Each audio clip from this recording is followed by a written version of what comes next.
দুনিয়ার সবচেয়ে ধনী ব্যক্তি কে? Elon Musk, Jeff Bezos? উত্তরটা ভুল। দুনিয়ার সবচেয়ে ধনী ব্যক্তি আপনি, আমি এবং এই মুহূর্তে যে ভিডিওটি দেখছে সে।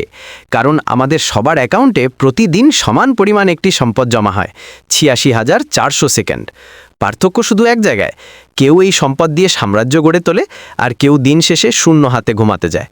আমরা বলি আমাদের সময় নেই, কিন্তু সত্যিটা হলো আমাদের সময়ের অভাব নেই, অভাব আছে ফোকাসের। আমরা যখন ৫ মিনিটের জন্য ফোন হাতে নিই, সোশ্যাল মিডিয়ার অ্যালগোরিদম আমাদের জীবনের মূল্যবান ২ ঘন্টা কেড়ে নেয়। একে বলা হয় সময়ের চোরাবালি। আপনি যত বেশি সস্তা বিনোদনের পেছনে ছুটবেন, তত দ্রুত আপনার সাফল্যের সময় ফুরিয়ে আসবে।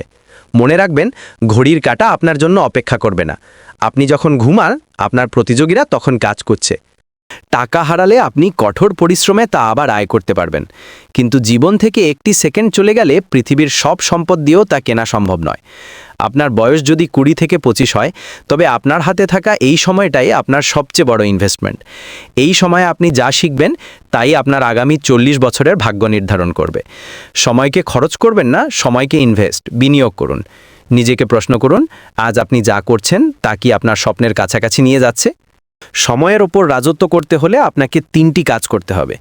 না বলতে শিখুন, অপ্রয়োজনীয় আড্ডা আর গুরুত্বহীন কাজকে না বলুন। ৮০-২০ নিয়ম, প্যারেটো প্রিন্সিপাল। আপনার ২০% কাজ আপনাকে ৮০% রেজাল্ট দেয়। সেই বিশেষ কাজগুলো চিহ্নিত করুন। ডেডলাইন সেট করুন। কোনো কাজ করব না বলে কখন শেষ করব তা ঠিক করুন। আগামী ১ বছর পর আপনি আফসোস করবেন যে কেন আজ থেকে শুরু করেননি। সময় চলে যাচ্ছে মানে আপনার সুযোগ কমে যাচ্ছে না, বরং সময় চলে যাচ্ছে মানে আপনার নতুন কিছু করার সাহস বাড়ছে। উঠুন, আজই পরিকল্পনা করুন, কারণ ইতিহাসের পাতায় অলসদের কোনো জায়গা নেই। আপনি কি কেবল একজন দর্শক হয়ে থাকতে চান, নাকি নিজের গল্পের নায়ক হতে চান?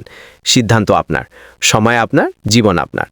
তো বন্ধুরা, এরকম ভিডিও পেতে আমার এই চ্যানেলটিকে একটা সাবস্ক্রাইব করেন।